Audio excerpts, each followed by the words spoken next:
Hello, Cookbook Club. I'm Kelsey with the Curious Vine Collective. And for the month of May, we are going to be cooking from the cookbook Hello Home Cooking.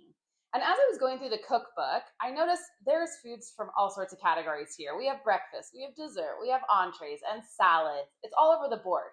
So I definitely wanted to find one wine that could kind of cover a huge amount of pairing elements. And the wine that can do that is sparkling. Sparkling wine is one of the most food-friendly wines out there, and especially if it's really bright and acidic, which is why I picked a Blanc de Blancs specifically. And this one's going to be 95 or 98% Chardonnay. It does have a little 2% of Pinot Noir, which is kind of funny because it's a Blanc de Blancs, which shouldn't have red wine in it, but we'll let it slide. And Mirabelle comes from Schramsberg, and Schramsberg's located in the Napa Valley. They date back to like 1862, and they were the first producer of traditional method sparkling wine in America. And what they're doing is basically a secondary fermentation in this bottle.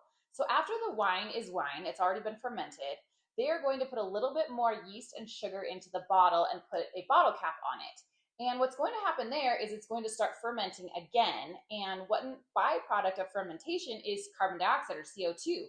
But with the cap on it, that CO2 gets trapped in the bottle. So that's what's going to make the bubbles.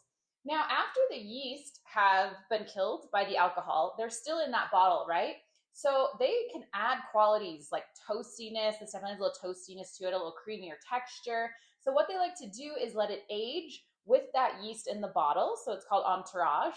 And this one's aged 2 years in the bottle with the yeast. So Mirabelle is their non-vintage style. And this sparkling wine, like I said, really bright and acidic. It's going to go with a ton of dishes. I don't know about you, but breakfast foods and sparkling wine, really good.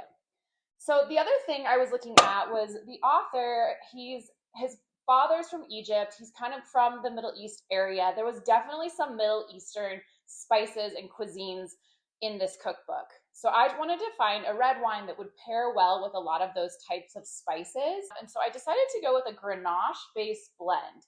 So it's also called Garnacha in Spain, but this one's coming from the Rhone Valley in France.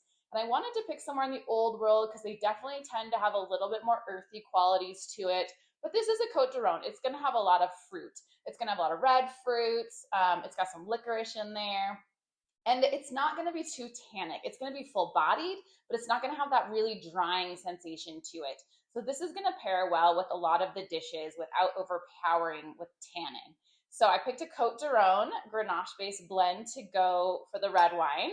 And I hope I can join you all in cooking from this cookbook. I really like how easy it looks. So cheers, everyone.